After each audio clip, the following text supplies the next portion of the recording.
Bienvenue à tous dans cette 20e édition des Café Makers.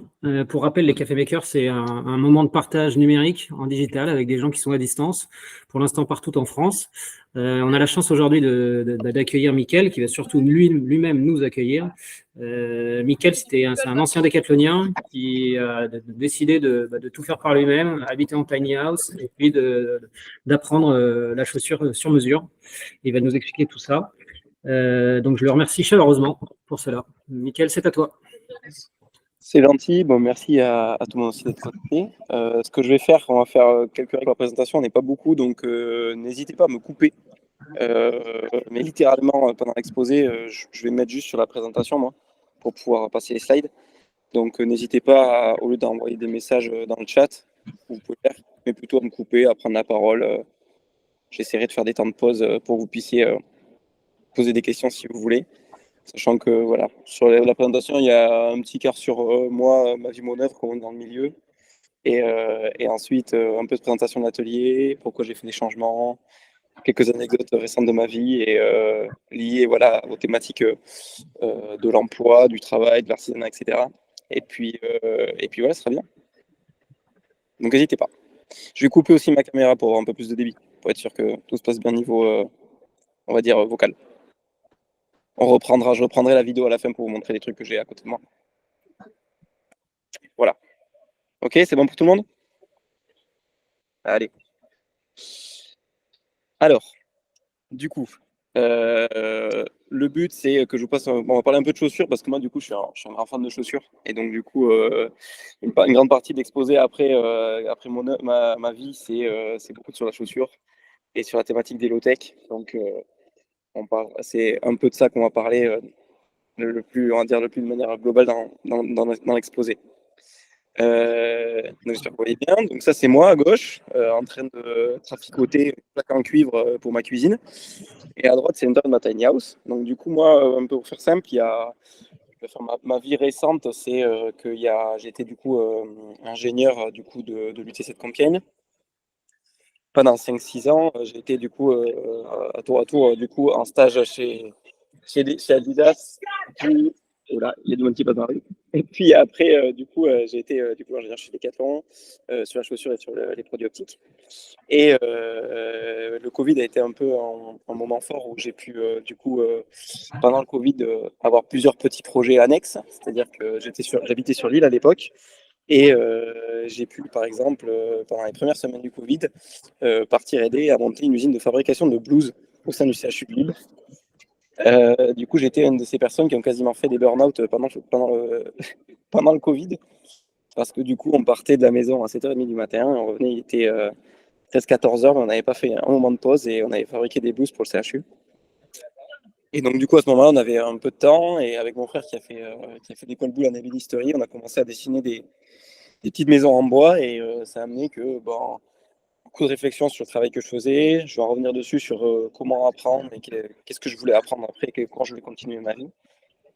Et donc du coup, en 2021, je quitte Decathlon et l'été 2021, pardon, donc pendant 3 mois, plein de copains qui viennent du coup pour un chantier. Alors, je ne sais pas si vous voyez la photo de gauche, si elle est assez explicite, mais il y a quelques décathloniens dans cette photo qui se cachent. Donc pendant 3 mois, j'ai un peu plus de 150 copains qui sont venus m'aider sur la fabrication de ma maison. Et donc du coup, ça a été un moment assez fort où déjà là, j'ai pu apprendre plein de choses sur les métiers manuels et les métiers du bois. Et la deuxième photo, c'était dimanche dernier, où on est venu, du coup, on a enfin trouvé un terrain pour pouvoir se poser avec ma copine chez des gens. Et donc, du coup, Pierre qui est à droite, là, qu'on voit avec son pantalon beige et sa chemise. Et donc, du coup, là, c'est l'étape où on a calé la Tiny. Donc, après 13 km tractés par un tracteur, on a posé la Tiny et on est venu la caler pour qu'elle soit vivable. Et donc, voilà, c'est un process qui a duré, vraiment, ce projet-là, c'est un process qui a duré quasiment 3 ans. La première idée, on va dire il y a quelques années, mais bon, on va dire les premiers croquis vrais il y a 3 ans, jusqu'à habiter dedans dans 2 semaines. Et donc voilà pour un peu ma vie de manière générale et ces projets que je peux avoir. Je fais pas que ça aussi, donc la photo de gauche est un moment pendant le chantier avec Georgette, du coup, Georgette qui est une ancienne agricultrice de 82 ans, avec qui est devenue en haut une très bonne amie, voire une troisième ou quatrième grand-mère, je sais pas, j'arrive plus à les compter. Mais voilà, il y a eu, moi, une partie de ma vie, c'est aussi et surtout comprendre comment on vivait avant, recueillir toute l'histoire et le passé des gens qui aujourd'hui peuvent être un peu, on va dire, un peu exclus de nos sociétés, qui vont très, très, très, très vite. Des gens qui ne sont pas connectés à Internet, qui ont comme seul, on va dire, lien technologique, l'abonnement Canal+ pour regarder le rugby le dimanche après-midi. Et donc, du coup, bah, ça, c'est une partie de ma vie, c'est de passer du temps avec les gens qui ont plein d'histoires à raconter et de les écouter. Ça, c'est très, très bien. Et une autre partie, bah, ça, c'était hier soir. J'aime bien le vélo, et donc, du coup, je suis dans plusieurs associations de vélo qui œuvrent en local pour développer le vélo comme moyen de transport, que ce soit au quotidien ou pour le voyage à vélo. Du coup, sur la commune de Bayonne ou des communes environnantes. Et donc là, bah, hier, j'ai organisé une petite soirée autour du voyage à vélo.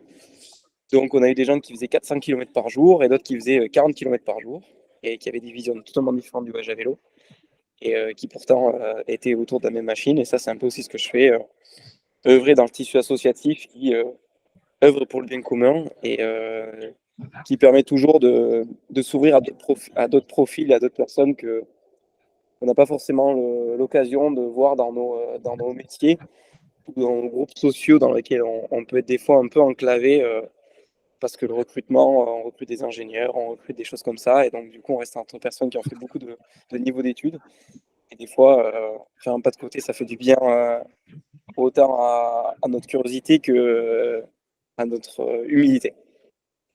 Donc voilà. Hop. Est-ce que ça va pour tout le monde? Des questions peut-être? Vu qu'on n'est pas beaucoup, je me permets de faire des petits temps de pause comme ça. C'est Allez, parfait. Tu es une belle personne. je continue. Et donc du coup, en fait, la première part, c'est pourquoi j'ai fait tous ces changements entre guillemets post-Covid.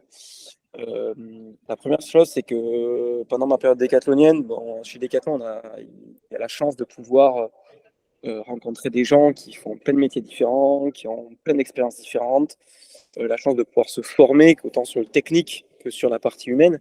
Moi, du coup, pendant cette période décathlonienne, moi, j'ai pu apprendre beaucoup de choses sur la communication non violente, sur les procédés voilà, de choix, donc tout ce qui est bon, la collaboration. J'ai pu apprendre techniquement plein de métiers différents.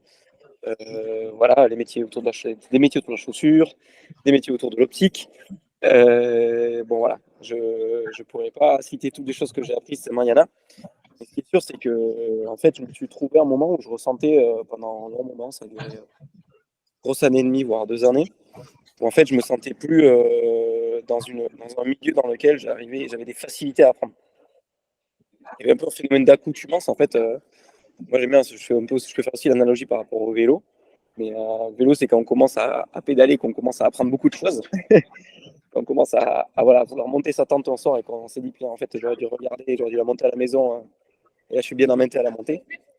Eh ben, en fait, bah, c'était un peu le même cas sur plein de sujets de ma vie. Et en fait, d'être dans un cadre décathlonien, entouré de plein de gens qui avaient fait la même école d'ingénieur que moi, qui votaient pour sûrement le même parti politique, etc., etc., bah, fait que, en fait, j'étais dans un milieu où j'étais plein de confort, avec très peu d'inconfort. Donc, du coup, dans ce cadre-là, ben, apprendre, c'est compliqué. Et donc, du coup, ben, un coup de pied au cul s'imposait. Et donc, c'est un peu, je me suis mis un autre coup de pied au cul en disant, ben, je pars de Décathlon et je verrai ce que je fais. J'avais déjà prévu, vous comprendrez. Donc là, j'ai pris une photo, c'est une photo un peu. On commence dans le domaine de la chaussure. Donc j'ai fait un stage pendant un petit mois à Berlin, du coup, dans le cadre de ma formation que j'ai pu suivre par la suite dans la chaussure.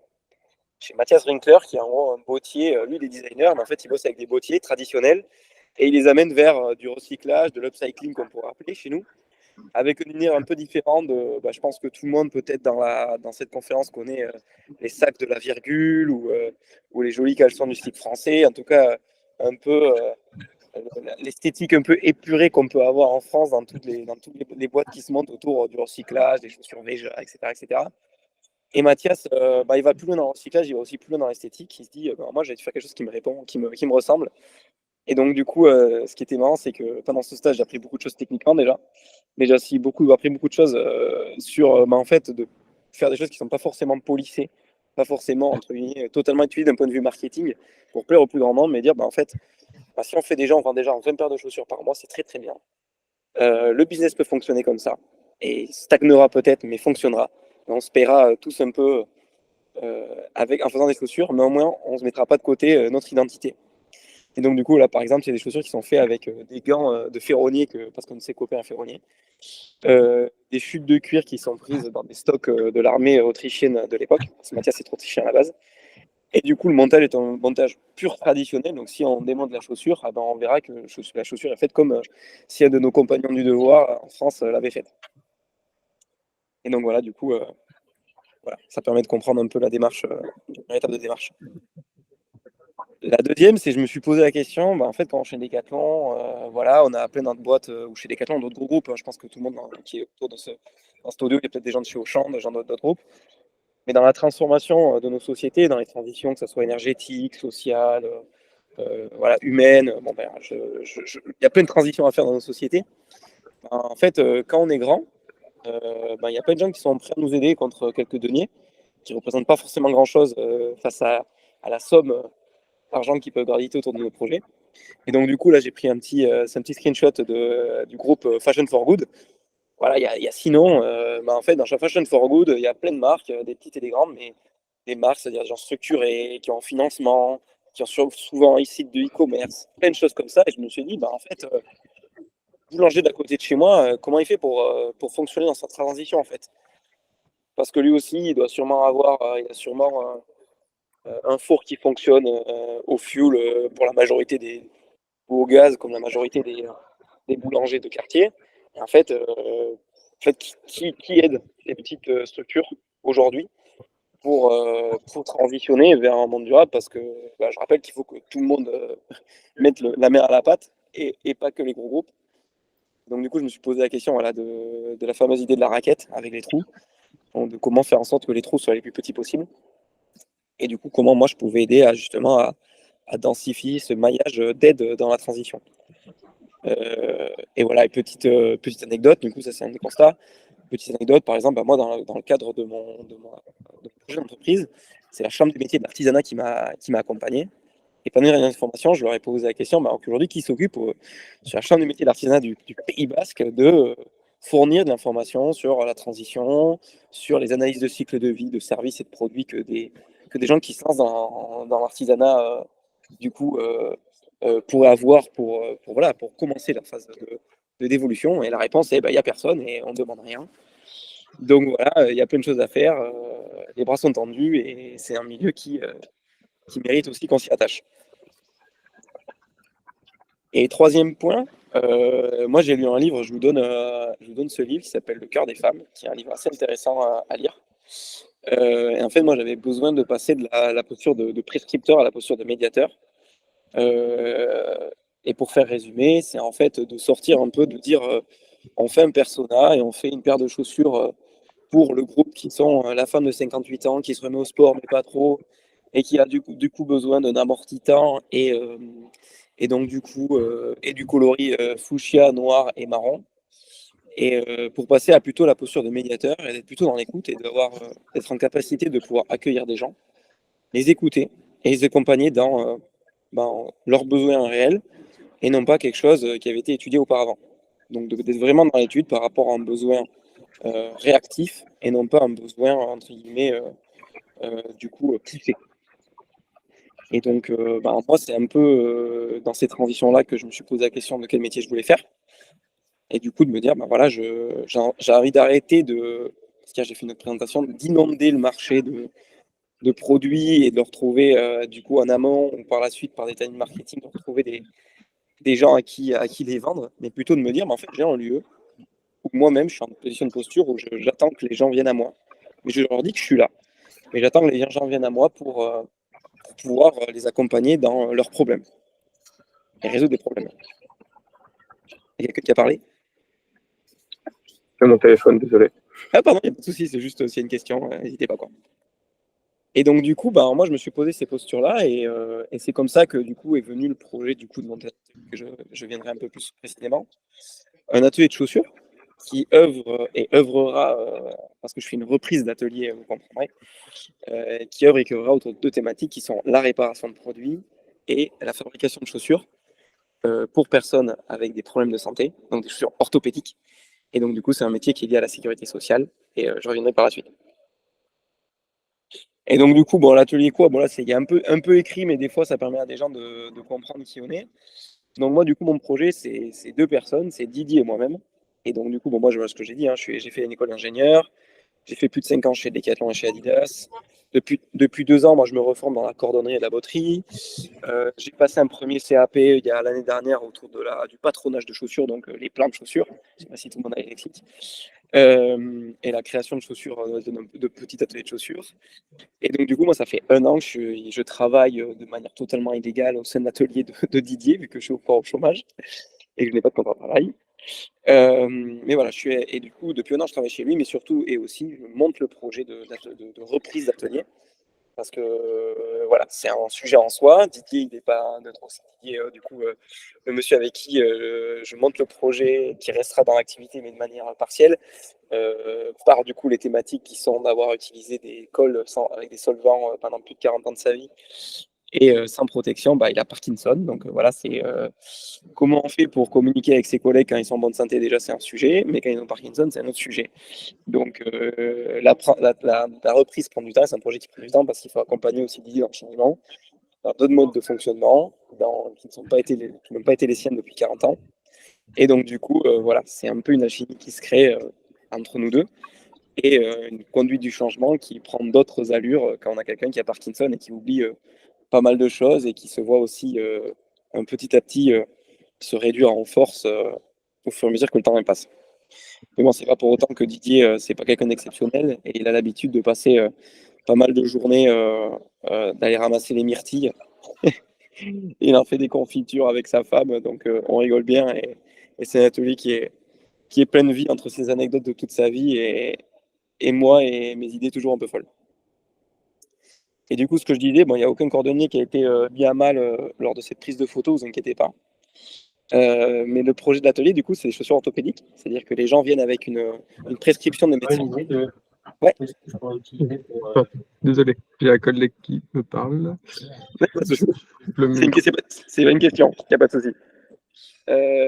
Du coup, je continue. Donc, le projet, c'est pas non plus un projet révolutionnaire. Je suis pas en train de faire un projet où il y a plein d'innovations et tout. Mais le projet, en fait, c'est très simple, c'est d'être lié, du coup, globalement à la chaussure orthopédique. Donc, les gens viennent avec une prescription du médecin, c'est ce que je disais, et ils repartent avec, du coup, des chaussures faites sur mesure.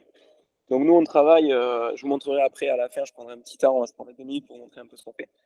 Mais du coup, voilà, on fait une chaussure de A à Z dans l'atelier. On récupère des cuirs, on récupère des formes qu'on modifie nous-mêmes. Et ensuite, on fait une chaussure qui va bien pour la personne et sa morphologie, le style qu'elle veut, parce que le but, c'est pas de faire l'exclusion en faisant des chaussures moches. Et en faisant des produits le plus réparables possible, parce que le but, c'est que les personnes, si elles ont un problème, elles n'attendent pas 1 an pour avoir une nouvelle chaussure, mais on puisse les réparer facilement. On fait aussi, du coup, puisqu'on a toutes les compétences et tous les outils qu'il faut, on fait aussi de la réparation chaussures, autour du coup de la cordonnerie ville et de montagne. Et pour donner un titre d'exemple, nous, le but, c'est qu'on travaille avec le Decathlon qui est juste à côté, qui cherche un partenaire pour du coup réparer les chaussures de sport. Et vu qu'ils ne le feront pas dans l'atelier Decathlon, le but, c'est qu'ils travaillent avec nous pour pouvoir du coup travailler en local la réparation, par exemple, des magasins Decathlon, etc. Je suis aussi, par exemple, l'auberge des marcheurs de Saint-Jacques-de-Compostelle avec qui je vais travailler.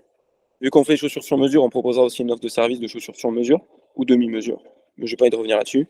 Et puis ensuite, design low-tech, on accompagne déjà une marque de trail qui veut se monter en France autour des sujets de la réparation. La première étape étant, si vous voulez faire des chaussures de trail réparables, il faudrait que les chaussures puissent être réparées par des cordonniers. Donc voilà, moi je les ai invités à venir à l'atelier. Ils sont venus et d'aller voir d'autres cordonniers un peu plus entre guillemets traditionnels pour pouvoir savoir quels étaient les outils à disposition des cordonniers pour pouvoir venir réparer leurs chaussures de trail. Donc voilà, c'est le projet de l'atelier. Et l'atelier aujourd'hui, là on n'est pas dedans parce qu'il n'y a pas de réseau, on a des murs épais à Bayonne. Les murs sont anciens. Mais aujourd'hui c'est un gros bordel et donc du coup là on est en train de tout mettre en place, déjà de tout ranger parce que vous avez vu la photo là, c'est un gros bordel. Donc on est en train de tout ranger pour pouvoir faire du coup une coquille vide pour pouvoir faire une travaux de rénovation donc sur l'électricité, sur l'isolation, etc. Mais aujourd'hui, ça ressemble à ça encore l'atelier. Et on a commencé à tout ranger, donc ça commence à être un peu plus rangé que ça quand même. Ça représente combien de mètres carrés et combien de machines? Enfin, je sais pas si c'est des machines ou des. Ouais, on a 55 mètres carrés au centre-ville de Bayonne. Ok. Et du coup, si je prends aujourd'hui l'organisation actuelle de l'atelier, si je prends l'organisation de demain, on aura entre 5 et 6 machines à coudre, qui peuvent être assez grosses, des machines à coudre industrielles. On a 2 postes de travail de montage qui sont des postes de travail manuels. On a des postes de travail haut, on va en avoir 2 aussi pour tout ce qui est patronage coupe. Et un banc de ponçage. Et un banc de collage. Voilà. Et ça, c'est ce que tu amènes toi, ce que tu investis, ou Didier, il Ouais. avait déjà tout ça? Ouais, En fait, il avait plein de petits outillages qui sont hyper intéressants. J'en reviendrai à la fin de ma présentation. Donc, il y avait plein de petits outillages, mais en fait, le gros outillage, la plupart du gros outillage, c'est moi qui le ramène. C'est un investissement qui est fait pour pouvoir, entre guillemets, travailler dans de meilleures conditions. Et quand on amène des chaussures à réparer, c'est bien de les faire avec une petite machine, aussi simple soit-elle, qu'avec à la main comme on le fait aujourd'hui. Voilà. Ok, Pour merci. faire simple, en gros, le projet de l'atelier, c'est 70 000 euros. Je vais faire 2 heures de grandeur. 8 000 euros viennent de l'atelier Didier, en gros, la valeur de tout ce qu'il y avait dans l'atelier. Et 60 000 euros, c'est ce que j'apporte dans le projet. Merci. Et etc. Ça peut donner des heures de grandeur avec la valeur marchande. Et du coup, bon, voilà. Je fais un petit. Donc là, voilà. Donc là, ça fait 2 ans, je monte le projet, etc. Et la semaine dernière, je me suis dit, ouais, c'est pas la semaine dernière, je m'étais dit, bah, c'était bien de. J'ai passé un premier CAP. Et moi, le but, c'est de faire des CAP aussi pour me tester. Et du coup, j'ai essayé de passer la semaine dernière, du coup, le CAP cordonnier bottier.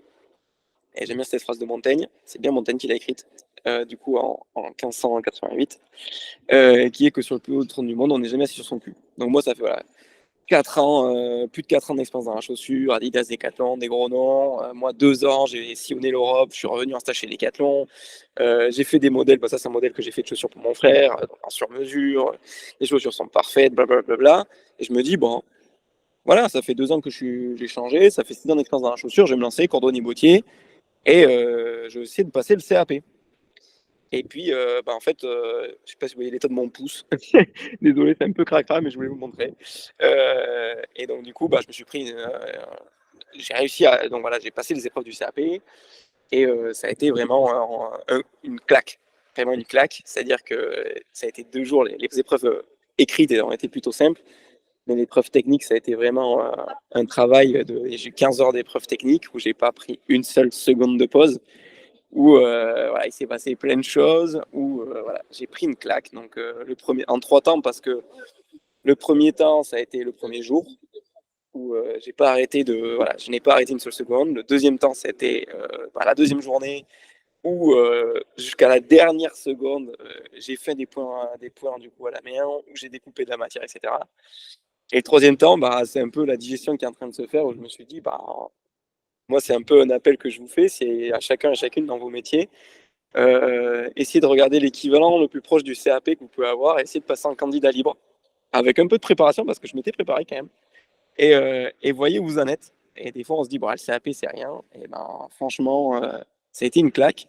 Et dans cette idée de, ben voilà, malgré des années d'expérience, malgré des gros noms et beaucoup d'expertise et beaucoup de savoir-faire, un savoir-faire qui est aussi complémentaire par rapport aux épreuves du CAP que j'ai passées, eh ben, j'ai pris une claque et je me suis dit qu'en fait, j'ai été qu'au début de mon parcours dans la chaussure.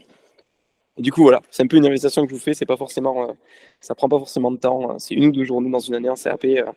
Vous pouvez sûrement, si vous êtes sur Lille ou sur Paris, les centres d'examen sont à Lille ou Paris, donc vous n'aurez pas de faire de trop trajets comme moi qui suis parti à Angoulême pour le passer. Mais voilà, en tout cas, ça a été une claque et ça permet de comprendre que on n'a jamais qu'un savoir-faire relatif, un savoir-être relatif, et qu'il y a toujours, même dans son domaine où on se pense être vraiment sachant, eh ben, on peut toujours aller explorer d'autres pistes. Et voilà, ça c'était un peu le truc. Du coup, je suis dans mes 2 derniers diapos, un peu sur qu'est-ce qu'est le projet, un peu de l'atelier, pourquoi du coup, et qu'est-ce qui se passe, et qu'est-ce que je vois, et quelle force peut y avoir, et dans quoi ça s'inscrit. Bah, déjà, le projet de l'atelier, c'est faire commun. On a beaucoup de tendances dans nos entreprises, etc. Bon, moi, je prends l'exemple de Decathlon, où on avait les réunions d'équipe, voilà, on tisse quand même des liens assez proches avec des collègues, avec ce qu'on appelle collaborateurs, mais bon, des collègues de manière générale, hein, qui deviennent des amis, avec des patrons qui deviennent vraiment des gens qui peuvent nous aider au cours de nos parcours. Et bon, pareil, je continue aussi de converser. Quand j'étais chez Decathlon, j'ai pu avoir un peu d'aide de la part de mes anciens patrons et patronnes. Et donc, du coup, on a quand même un cercle, mais qui est tout le temps dans un cadre de la même entreprise, le même cadre culturel. Chez Decathlon, ça peut être les valeurs d'entreprise qui sont sacralisées par valeurs et volonté, voilà, des formations qui sont autour de partager les mêmes valeurs. Et en fait, ce qui est marrant, c'est que dans le cadre de l'atelier ici, on fait plutôt le commun autour d'un quartier. Ça peut être une rue, ou ça peut être la rue Panneau à Bayonne, ou le quartier du Petit Bayonne. Et donc, du coup, c'est marrant parce qu'on fait commun, en fait, on prend des pauses café comme dans tout milieu culturel. En France, on prend un café. Et du coup, on parle, moi j'aime bien dire le rugbarnisme parce que Bayonne c'est le rugby, donc on parle autant d'urbanisme que de rugby. Et on a tous un lien commun qui peut être un bien commun qui est, sans parler de l'économie des communs en général, mais on fait tous en fait en sorte que le quartier dans lequel on est, la rue dans laquelle on est, eh ben, on se sente bien dedans et une activité. Parce que ce qu'on veut faire en sorte, c'est que les gens qui vivent dans le quartier et que les gens qui ont une activité dans le quartier, eh ben, il y ait du dynamisme, que ça soit, on se sente bien, on se sente en sécurité, que le savoir-faire circule. Et ça, je prends encore 2 minutes, j'ai encore 2 minutes. Et que du coup, il y a un bien commun autour du quartier. Donc, Et justement, et là, du coup, ces histoires communes, tu dis c'est autour du café. Mais est-ce que du coup, il y a d'autres rassemblements pour vraiment ouais, faire construire ce quartier en mode ouais. bien concret, autre que le café? Ouais, nous, il y a par exemple une association des commerçants et des artisans du Petit Bayonne. Donc en fait, à l'échelle d'un quartier, on va dire, 6-8 rues en longitudinal et 4-5 rues en transversal, du coup, et ce quartier qui est représenté dans Bayonne, qui s'appelle le Petit Bayonne, qui est de ce côté, je vous montrerai après, mais j'ai coupé ma caméra. Mais du coup, ce quartier-là, voilà, on a une association des artisans et des commerçants qui va, par exemple, organiser les journées du patrimoine, comme on pourrait avoir le forum composant ou autre chez Decathlon. Chaque département va présenter un peu sur quoi il travaille. Nous, en fait, on peut avoir les journées des artisans, on peut avoir des journées portes ouvertes qui sont organisées, on peut avoir des concertations directement avec la mairie pour dire, écoutez, nous, en tant qu'artisans, vous voulez faire des travaux là, nous, ça serait plutôt prioritaire de les faire là parce que voilà, ou alors il faudrait que la mairie préempte, on peut carrément voir la mairie dire préempter ce commerce-là. Il y a encore quelques années, ça a été vide. Si vous préemptez, nous, ça serait intéressant que ça soit tel type de métier qui puisse s'installer, parce qu'il n'y en a pas, ou parce qu'il y en a un, il faudrait qu'on commence à travailler en collaboration. Et donc, du coup, il y a vraiment une synergie qui est faite autour d'un commun qui est le quartier. Le quartier et ce bien commun qui est un peu intangible, qui est ce qu'est le Petit Bayonne. Et du coup, voilà, une association, par exemple, une association, mais voilà, des artisans, nous, sur la rue Panko, on est en train de se poser la question de créer une asso de la rue en spécifique. Parce que même au sein de la rue, il y a des sujets qu'on peut porter qu'en étant en commun dans la rue et non pas à l'échelle du quartier. Du coup, on se pose la question de créer une asso pour du coup la rue dans le Petit Bayonne, ce qui est assez spécifique, mais qui permettrait d'avoir une personne morale qui parle au nom de tous et de toutes. Et donc, du coup, voilà, c'est des sujets qui sont nouveaux pour moi et que je trouve hyper riches humainement et hyper techniques d'un point de vue législatif, etc., qui font qu'on commence à travailler le sujet de commun. Et donc, ça fait partie des choses qui arrivent dans le projet. Ouais. Trop cool. Voilà, la porte ouverte dans la rue. Et après, du coup, c'est la transformation de l'artisanat. Donc, comme je disais, là, on va commencer, c'est la fin, et on va parler un peu low-tech. Moi, je vous invite, du coup, j'ai mis dans sa présentation, là, j'ai mis un petit, parce que j'adore le vélo aussi, et même si je ne serai jamais artisan cadreur, je respecte beaucoup les gens qui ont ce métier-là. Et du coup, de parler de la transformation de l'artisanat, mais en général, parce que les gens qui ont de l'argent aujourd'hui, qui ont des compétences, etc., c'est dans les grands groupes.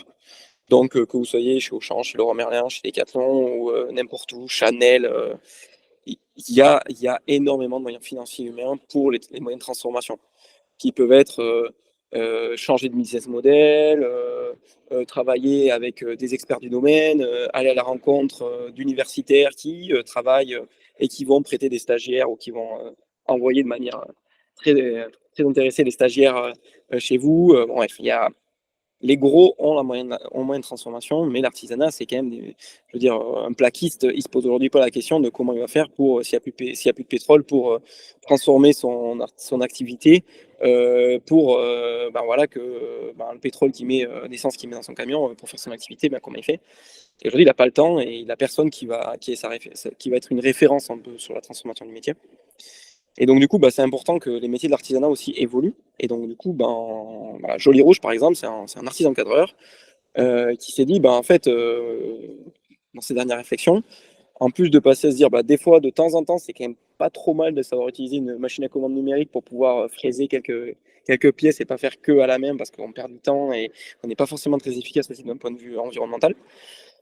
Et du coup, déjà, je peux utiliser une fraiseuse et après se dire, en fait, moi, si je veux qu'il y ait plus de cadreurs, il faut que les cadreurs, dans le vélo, on a besoin toujours de petits œillets, etc., en métal, en inox. En fait, il faut que les artisans qui vont se lancer aient un accès facile à ces pièces-là. Et aujourd'hui, c'est pas le cas. Et donc, du coup, aujourd'hui, ce monsieur Joli Rouge, du coup, qui a Joli Rouge, il commence à fabriquer des outils et des composants pour les gens qui voudraient se monter en tant qu'artisan cadreur en France, du coup, dans la transformation du vélo, et pour la réparation de vélo d'ailleurs, de cadre. Et donc, du coup, c'est hyper intéressant. Nous, on le fait, je vous expliquais, du coup, je vais mettre la caméra pour mettre un peu ce qu'on fait à l'atelier. Mais c'est hyper intéressant de savoir à quel moment des pratiques artisanales ont besoin d'avoir, du coup, un petit coup de pouce pour pouvoir se transformer. Et donc, du coup, voilà, là, Joli Rouge, j'en ai un exemple. Et nous, par exemple, je pourrais vous montrer en visio après, je vais finir la présentation, mais la machine, je l'ai là. Mais nous, on se pose la question dans l'atelier, comment cette machine, qui est la Junker, qui est une machine qui date de 1890, qui a été utilisée pour réparer les chaussures des Allemands dans les tranchées. Donc, c'est une machine à coudre qui fonctionne dans la boue. Voilà, ça, c'est déjà les gens qui font de la couture, ils vont rigoler parce qu'aujourd'hui, les machines, on leur met un peu de poussière et elles commencent à faire des points un peu, on va dire, freestyle. Cette machine, c'est une machine qui fonctionne, qui permet des coudres d'épaisseur de cuir jusqu'à 1,5 cm. Donc vous imaginez un peu le couple, qui fonctionne de manière très simple et qui peut passer du fil poissé et qui fonctionne de manière mécanique. Ça veut dire que c'est le gros levier qu'on voit, qu'on actionne et qui permet de faire un point.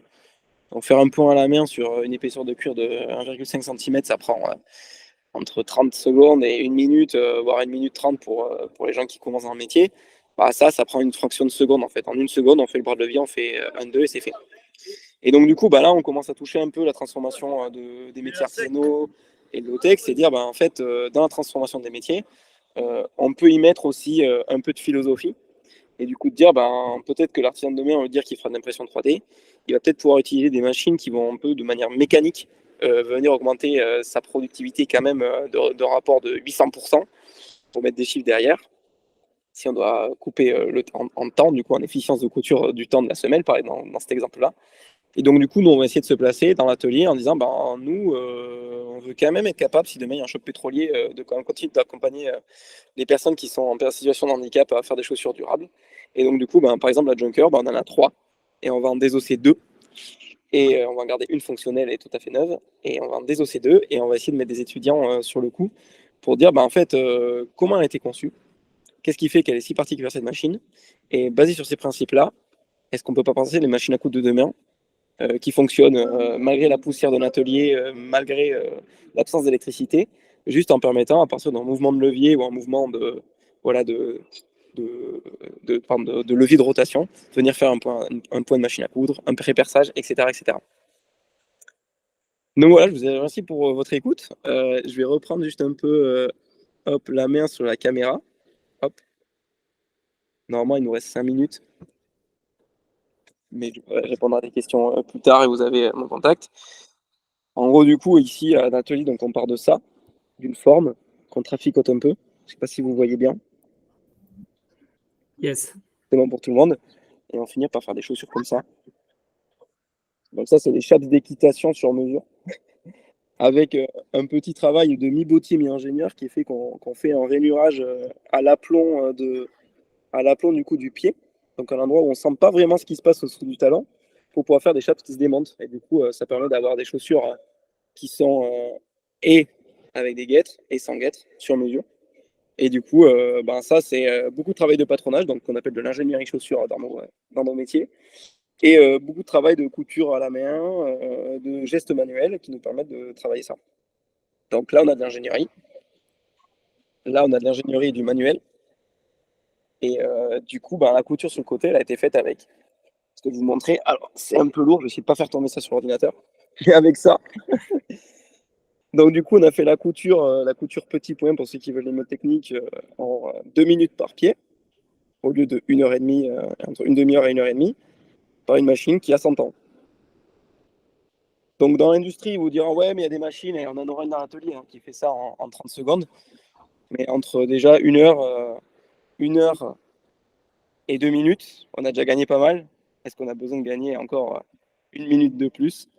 Ça, je laisse à chacun et à chacune le moyen de se faire. Mais ce qui est sûr, c'est qu'avec ça, avec la petite machine qu'on a là, au moins, la facture d'électricité, elle est toujours la même à la fin du mois qu'au début.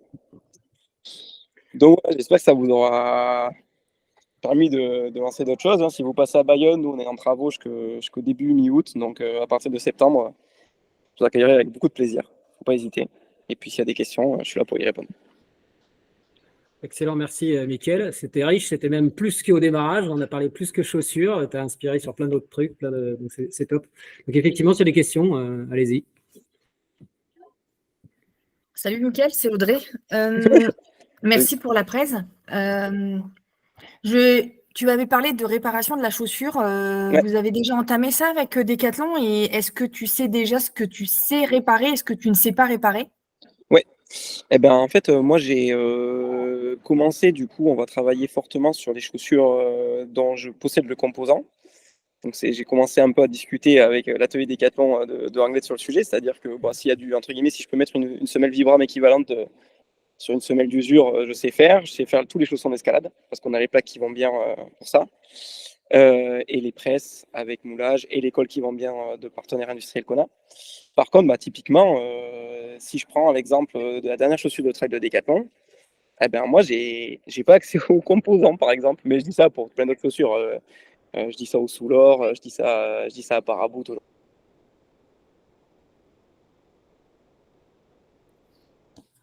On t'a perdu, Mickaël, ou c'est de ma connexion à moi? Mickaël, est-ce que tu nous entends? Je pense qu'on l'a perdu. Ouais, je ne l'ai pas non plus. Ok, ça marche. Mickaël, 1, 2, 1, 2, est-ce que tu es là?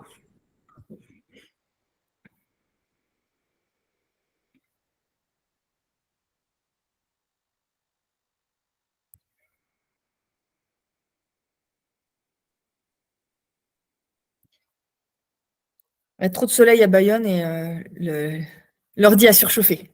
Je pense que c'est ça, ouais. Et lui aussi, il a surchauffé. Il devait être dans cette petite rue à Londres et il est pour finir en plein cagnard. Du coup, je ne sais pas s'il va avoir le temps de se reconnecter. S'il est bientôt 14h, donc voilà. Après, si vous avez des questions qui vous brûlent, vous pouvez me les écrire et je les transmettrai à Mickaël. De toute façon, dans le replay, je vais mettre son adresse email, donc vous pourrez le contacter en direct. Comme ça, s'il y a des questions que vous n'avez pas répondu. Donc là, il s'est déconnecté, donc je pense qu'effectivement, il va peut-être revenir dans quelques secondes. Donc ceux qui veulent rester 2 secondes, vous pouvez. Ceux qui doivent partir, allez-y sans problème. Et moi, je vais arrêter l'enregistrement.